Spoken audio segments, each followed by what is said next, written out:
Curas mentais nos tempos antigos. Através dos tempos, indivíduos em todos os continentes, climas e culturas souberam instintivamente que em algum lugar havia um poder curador que podia restaurar as aptidões e funções do corpo humano, trazendo-o de volta ao estado normal de eficiência e boa saúde. Acreditava-se que esse estranho poder podia ser invocado em certas condições e que, se corretamente conjurado, o resultado seria alívio do sofrimento. A história de todas as nações confirma que, de fato, existia essa crença. Na história antiga, dizia-se que o poder de influenciar o homem secretamente para o bem ou para o mal, incluindo a cura de doentes, era prerrogativa de sacerdotes, sacerdotisas e pessoas sagradas. Essas pessoas alegavam possuir poderes recebidos diretamente de Deus, incluindo a cura dos enfermos. As técnicas e os processos de cura variavam em todo o mundo, embora, de maneira geral, incluíssem súplicas e oferendas ao Deus e cerimônias variadas, tais como imposição de mãos, encantamentos e uso de amuletos, talismãs, relíquias e imagens. Nas religiões da antiguidade, por exemplo, sacerdotes nos templos drogavam os pacientes e lhes davam sugestões hipnóticas quando adormecidos. Eles eram informados de que os deuses os visitariam sem falta durante o sono e que os curariam. Numerosas curas aconteciam. Os devotos de Hécate recebiam instruções para misturar lagartos com resina, olíbano e mirra e triturar tudo isso ao ar livre, quando a lua estava em quarto crescente. Após a execução desses ritos bizarros e misteriosos, eles rezavam à deusa, engoliam a poção já preparada e mergulhavam no sono. Se a fé era suficiente, viam-na em sonho. Esse rito, que nos parece tão estranho, até mesmo fantástico, era frequentemente seguido por curas. Nos tempos antigos, o homem inventou numerosas e eficazes maneiras de ganhar acesso ao poder incrível da mente subconsciente e usá-la para a cura. Embora soubessem que esses procedimentos funcionavam, não sabiam como ou por que produziam resultados. Hoje sabemos que sugestões poderosas eram dadas à mente subconsciente. Rituais, poções e amuletos atraíam profundamente a imaginação do homem e facilitavam a aceitação, pelo subconsciente, das sugestões repetidas do curandeiro. O trabalho de cura, porém, era realizado pela própria mente subconsciente do paciente. Em todas as eras, curandeiros leigos obtiveram sucessos notáveis em casos em que a perícia médica tradicional fracassara e os pacientes haviam entrado em desespero. Essa situação nos leva a perguntar: de que modo esses curandeiros em todo o mundo faziam e fazem curas? A resposta é que as curas ocorrem porque a crença cega do doente libera o poder curador existente na mente subconsciente. Quanto mais fantásticos e estranhos os remédios e métodos usados pelos curandeiros, mais provável era que os pacientes acreditassem que algo tão estranho tinha que ser incomumente poderoso. A excitação emocional tornava-lhes fácil aceitar a sugestão de saúde, tanto pela mente consciente quanto pela subconsciente. Esse ponto será discutido em mais detalhes no capítulo seguinte. Relatos bíblicos de uso dos poderes do subconsciente. Por isso vos digo que tudo quanto em oração pedirdes, credes que recebestes, e assim será convosco. Marcos, capítulo 11, versículo 24. Releiam essa passagem e prestem toda a atenção à diferença nos tempos dos verbos. Os verbos crer e receber estão no presente, ao passo que o assim será convosco está no futuro. O inspirado evangelista nos diz algo da mais alta importância com essa diferença aparentemente pequena na construção gramatical da sentença. Se acreditamos e aceitamos como verdade o fato de que nosso desejo já foi atendido e realizado, que já foi completado, sua realização se seguirá como algo no futuro. O sucesso dessa técnica reside na convicção profunda de que o pensamento, a ideia, a imagem já está na mente. Se queremos que alguma coisa tenha substância no reino da mente, ela deve ser pensada como realmente existente. No trecho bíblico temos, em umas poucas palavras enigmáticas, uma instrução concisa e específica sobre a maneira de usar o poder criador da mente, isto é, gravando no subconsciente aquilo que desejamos. Nosso pensamento, ideia, plano ou objetivo são tão reais em seu próprio plano como nossa mão ou coração no corpo. Ao empregar a técnica bíblica, varremos inteiramente da mente todas as considerações sobre condições, circunstâncias ou qualquer coisa que possa implicar resultado negativo. Estamos plantando na mente uma semente, conceito, que, se a deixarmos em paz, germinará sem falta e terá fruição externa. A condição em que Jesus insistia acima de todas era a fé. Repetidamente lemos na Bíblia: faça-se-vos conforme vossa fé. Se plantamos certos tipos de sementes no solo, temos fé em que elas germinarão segundo sua natureza. É assim que se comportam as sementes, e, confiando nas leis do crescimento e da agricultura, sabemos que elas brotarão segundo sua natureza.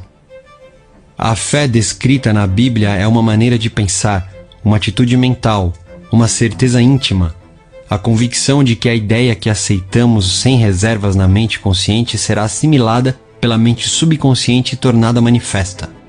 A fé é, em certo sentido, a aceitação como verdade daquilo que nossa razão e sentidos negam.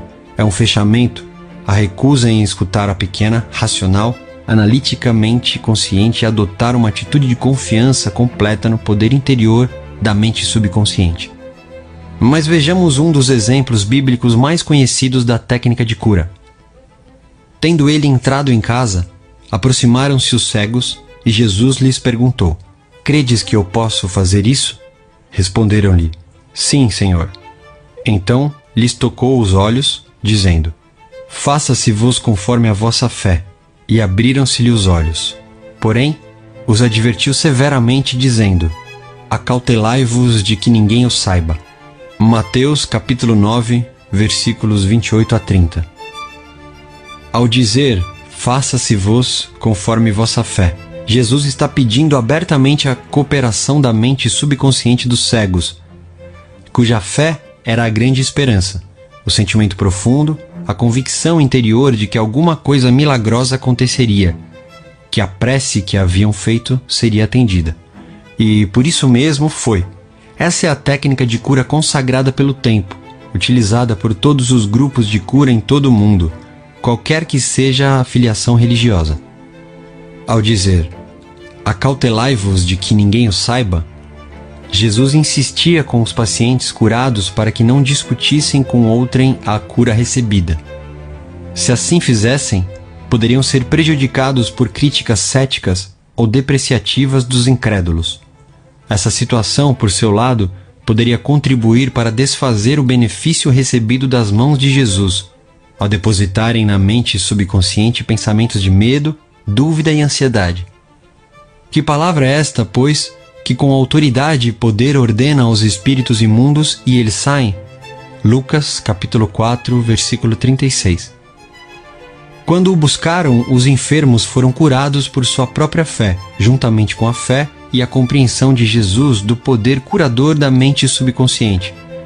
Tudo o que decretava, ele sabia no íntimo que era verdade. Jesus e os necessitados de ajuda eram unos com a mente subjetiva universal. A certeza e convicção interiores de Jesus sobre o poder curador mudaram a configuração destrutiva, negativa do subconsciente dos enfermos. As curas resultantes foram a resposta automática a uma mudança mental interna. O comando que ele lhes deu foi o apelo que fez ao subconsciente dos doentes, além de saber, sentir e confiar absolutamente na reação da mente subconsciente às palavras que com autoridade pronunciou. Milagres em santuários de todo o mundo. Em todos os continentes, em todos os países, curas acontecem em santuários. Alguns são mundialmente famosos, outros conhecidos apenas dos que moram nas suas proximidades. Mas, famosos ou obscuros, as curas ocorrem por motivos idênticos e por meio dos mesmos poderes da mente subconsciente. No Japão, visitei vários santuários famosos. A peça central do mundialmente conhecido Santuário de Jiabutsu é uma gigantesca estátua de bronze, de 12 metros de altura, de Buda com as mãos postas, a cabeça inclinada em êxtase profundo. Observei velhos e jovens depositando oferendas aos pés da estátua, dinheiro, frutas, arroz, laranjas. Os devotos acendiam velas, queimavam incenso e entoavam preces com pedidos. Escutei atento o cântico de uma mocinha, enquanto ela entoava a prece de cabeça baixa e apresentava 2 laranjas como oferenda. Nesse momento, ela agradecia a Buda por ter lhe restabelecido a voz. Tendo-a perdido, recuperou-a no santuário. A fé simples em que Buda lhe restituiria a voz de cantora, se seguisse certo ritual, jejuasse e fizesse certas oferendas, a havia ajudado a despertar em si mesma a esperança. Como resultado, condicionou a mente até chegar a crer. Em seguida, o subconsciente transformou a crença em realidade. Não podemos enfatizar suficientemente o poder da imaginação e da fé total. Um exemplo maravilhoso nesse particular é o de um parente meu, residente em Perth, cidade do oeste da Austrália, que sofria de tuberculose. Tinha os pulmões profundamente afetados. O filho resolveu ajudá-lo a curar-se. Foi visitá-lo em casa e ele disse que conhecera recentemente um monge andarilho dotado de estranhos poderes. O monge regressara pouco tempo antes de uma longa estada em um dos santuários de cura mais famosos da Europa. Nele conseguiram um minúsculo fragmento da verdadeira cruz, engastado em um anel dos tempos da Idade Média. Ao longo de séculos, incontáveis sofredores haviam sido curados após tocar o anel ou fragmento da cruz. Ao ouvir essa história, o filho contou ao monge a doença do pai e lhe implorou que lhe emprestasse o anel. O monge concordou. Em vista disso, o filho lhe fez um donativo espontâneo equivalente a $500. Quando mostrou o anel ao pai, o idoso cavalheiro praticamente arrancou-o de sua mão. Apertou o anel contra o peito, orou em silêncio e foi dormir. Na manhã seguinte estava curado. Todos os testes clínicos deram resultado negativo. Curas como essa acontecem o tempo todo. O mais notável em tudo é que a espantosa história do filho não passava de uma invenção. Na verdade, ele pegara um fragmento de madeira comum na rua, levara-o a um joalheiro e mandaram engastá-lo em um anel de desenho antigo. Em seguida, deu-o ao pai. O leitor sabe, naturalmente, que não foi o pedacinho de madeira apanhado na rua que curou o pai do rapaz. Não. Foi a imaginação despertada em grau intensíssimo, além da esperança confiante em que ficaria inteiramente curado. A imaginação ligou-se à fé, que é uma emoção subjetiva, e a união das duas realizou a cura pelo poder do subconsciente. O pai jamais soube do estratagema. Se isso tivesse acontecido, ele, quem sabe, poderia ter sofrido uma recaída. Mas em vez disso, a tuberculose jamais voltou. Permaneceu inteiramente sadio e faleceu de outras causas 15 anos depois, com a idade de 89 anos. Um único princípio universal de cura. É fato bem conhecido que todas as várias escolas de cura proclamam sucessos documentados dos mais maravilhosos tipos. A conclusão mais óbvia que ocorre à mente é que deve haver algum órgão ou processo comum a todas elas. Na verdade, há. O órgão de cura é a mente subconsciente e o processo, a fé. Pense bem nas verdades fundamentais seguintes. Você desempenha funções mentais que foram diferenciadas, designando-se umas como mente consciente e as outras como mente subconsciente. A mente subconsciente é, invariavelmente, suscetível ao poder da sugestão. A mente subconsciente exerce controle absoluto das funções, condições e sensações de seu corpo. Você certamente sabe que sintomas de praticamente todas as doenças podem ser induzidos por sugestão em pacientes hipnotizados. Um indivíduo nessas condições pode, por exemplo, ficar com febre alta, afogueado ou sentir calafrios, conforme a natureza da sugestão.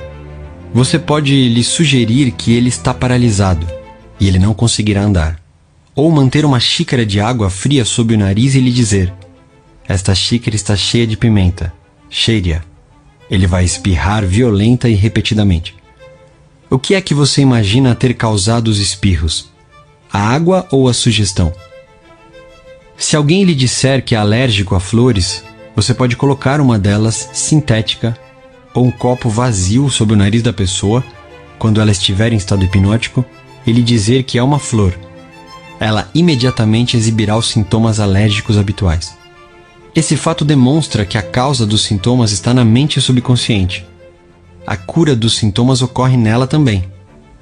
Diferentes escolas de medicina, tais como osteopatia, quiroprática, qigong, acupuntura e naturopatia produzem, todas elas, curas notáveis. O mesmo acontece com os ritos e as cerimônias das várias crenças religiosas em todo o mundo. É evidente que todas essas curas são realizadas por intermédio da mente subconsciente, a única curadora existente. Note só como ela cura um corte num dedo. Ela sabe exatamente como fazer isso. O médico põe uma atadura e diz: a natureza curará o ferimento. Natureza, porém, nada mais é do que outro nome para a lei natural, a lei da mente subconsciente. O instinto de autoconservação é a primeira lei da natureza e principal função da mente subconsciente. Seu instinto mais forte é a mais potente de todas as autossugestões. Teorias profundamente diferentes. Muitas e diferentes teorias de cura foram propostas por diferentes seitas religiosas e grupos de terapia pela prece. Muitos alegam que, uma vez que suas práticas produzem resultados, a teoria que defendem deve ser a certa. Mas como vimos neste capítulo, essa alegação carece de fundamento. Como você sabe, há vários tipos de cura. Franz Anton Mesmer, 1734 a 1815, um médico austríaco que clinicava em Paris, descobriu que aplicando ímãs ao corpo doente podia curar milagrosamente a doença de que ele sofria. Realizou também curas com vários outros tipos de material, como vidro e metal. Mais tarde abandonou o uso desses objetos em troca de passes sobre o corpo do paciente. Proclamou que a verdadeira causa de suas curas eram o que denominou de magnetismo animal.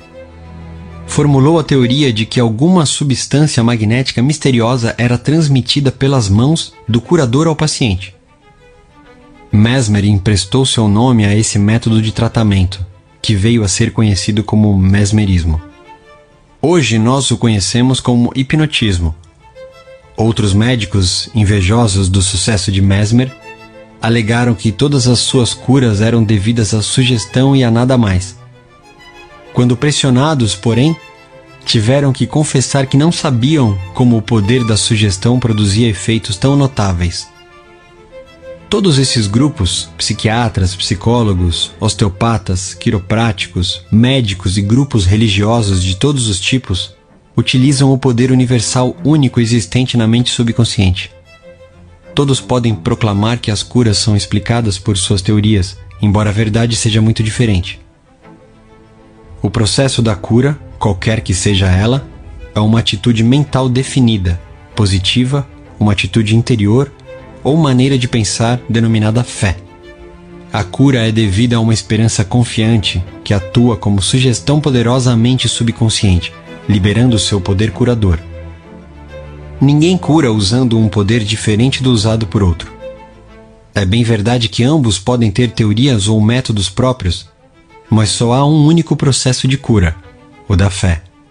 Só há um único poder curador, isto é, a mente subconsciente.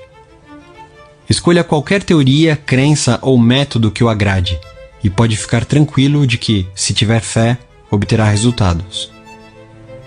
Opiniões de Paracelso. Philippus Paracelsus, famoso alquimista e médico suíço que viveu de 1493 a 1541, foi um grande curandeiro em seus dias, e afirmou o que é um fato científico óbvio, quando disse: seja o objeto de sua fé real ou falso, você ainda assim obterá os mesmos resultados. Dessa maneira, se eu acreditar na estátua de São Pedro como teria acreditado no próprio São Pedro, obterei os mesmos resultados que teria obtido com ele. Mas isso é superstição. A fé, contudo, produz milagres e, seja ela verdadeira ou falsa, sempre produzirá as mesmas maravilhas. As opiniões de Paracelso foram repetidas no século XVI por Pietro Pomponazzi, um filósofo italiano, que escreveu o seguinte: podemos facilmente conceber os efeitos maravilhosos que a confiança e a imaginação podem produzir, especialmente quando ambas as qualidades existem nos sujeitos e nas pessoas que os influenciam. As curas atribuídas à influência de certas relíquias constituem efeitos da imaginação e da confiança das pessoas nessas relíquias. Charlatões e filósofos sabem que se os ossos de qualquer esqueleto fossem postos no lugar dos ossos de um santo, os doentes ainda assim experimentariam efeitos benéficos, se acreditassem que eram relíquias autênticas.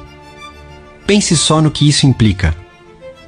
Se acredita no poder dos ossos de santos, ou nas propriedades curadoras de certas águas, ou, como meu parente australiano, nos efeitos milagrosos de um pedaço de madeira, você obterá resultados devido à poderosa sugestão dada à sua mente subconsciente.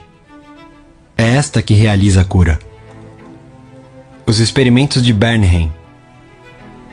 Hippolyte Bernheim, professor de medicina em Nancy, França, em princípios do século XX, foi um dos primeiros a explicar como a sugestão do médico ao paciente produz efeitos devido à força da mente subconsciente. Bernheim contou a história de um homem com paralisia na língua. Foram tentadas todas as formas de tratamento, sem nenhum sucesso. Certo dia, porém, seu médico anunciou que ouvira falar de um novo instrumento que, com certeza, aliviaria o problema. Em seguida, ele colocou um termômetro na boca do paciente, que acreditou que era o instrumento que o salvaria. Momentos depois, gritou alegremente que podia mover a língua com a maior facilidade. Continua Bernheim. Entre nossos casos, são encontrados fatos do mesmo tipo. Uma mocinha veio ao meu consultório sofrendo de perda completa da voz havia quase 4 semanas. Depois de chegar a um diagnóstico seguro, eu disse a meus alunos que a perda da voz cedia, às vezes instantaneamente, à aplicação de eletricidade, que só poderia agir simplesmente por sua influência sugestiva. Mandei buscar o aparelho de indução. Botei a mão sobre a laringe da paciente, movia um pouco e disse: agora você pode falar alto. Um instante depois a fiz dizer A, em seguida B e, depois, Maria. Ela continuou a falar com clareza e o problema desapareceu. Herr Bernheim estava demonstrando o poder da fé e da esperança por parte da paciente, que atuaram como sugestão poderosa sobre a mente subconsciente. Bolha formada por sugestão.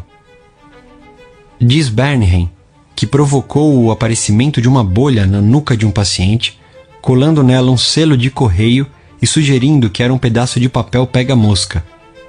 Esse tipo de demonstração foi confirmado por experimentos e experiências de numerosos médicos em muitas partes do mundo, e não deixam dúvida de que mudanças estruturais no corpo podem ser feitas como resultado de sugestão oral ao paciente. A causa dos estigmas sangrentos.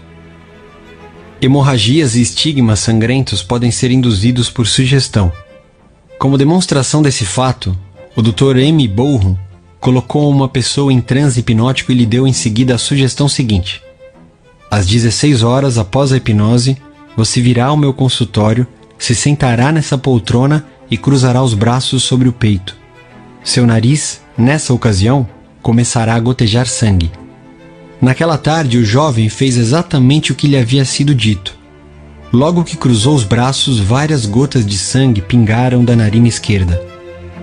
Em outra ocasião, o mesmo pesquisador escreveu o nome do paciente em ambos os antebraços, com a ponta rombuda de um instrumento, enquanto ele estava em transe hipnótico. Em seguida, disse Bourron: às 16 horas você cairá no sono. Seu braço sangrará ao longo das linhas que eu tracei e seu nome aparecerá escrito em seus braços em letras de sangue. Naquela tarde, o paciente foi atentamente observado. Às 16 horas, ele caiu no sono. No braço esquerdo, as letras sobressaíram em relevo brilhante e, em alguns pontos, havia gotas de sangue. Embora as letras desaparecessem gradualmente, elas continuaram ainda levemente visíveis 3 meses depois. Esses fatos demonstram simultaneamente a correção das duas proposições expostas, isto é, a suscetibilidade invariável da mente subconsciente ao poder da sugestão e o controle perfeito que ela exerce sobre funções, sensações e condições do corpo. Todos os fenômenos citados retratam vividamente condições anormais induzidas por sugestão, e são provas conclusivas de que, assim como o homem pensa em seu coração, mente subconsciente, assim ele é. Recapitulação de pontos importantes sobre cura. 1. Lembre frequentemente a si mesmo que o poder curador está em sua mente subconsciente. 2. Convença-se de que a fé é como uma semente plantada no solo e que cresce segundo sua natureza. Plante a ideia, semente na mente, regue-a, fertilize-a com esperança e ela brotará. 3.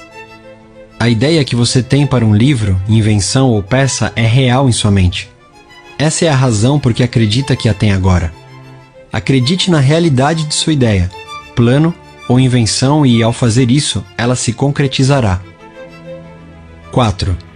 Ao rezar por outra pessoa, saiba que seu conhecimento interior, silencioso, da completude, beleza e perfeição, pode mudar as configurações negativas da mente subconsciente da outra pessoa e produzir resultados maravilhosos. 5.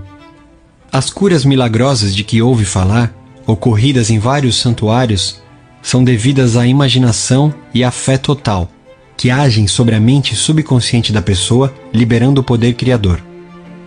6. Todas as doenças têm origem na mente. Nada aparece no corpo, a menos que exista um modelo mental correspondente. 7. Os sintomas de praticamente todas as doenças podem ser induzidos por sugestão hipnótica. Esse fato demonstra o poder de seu próprio pensamento. 8. Só há um processo de cura, é a fé. Só há um poder curador, isto é, a mente subconsciente. 9. Seja real ou falso o objeto de sua fé, você obterá resultados.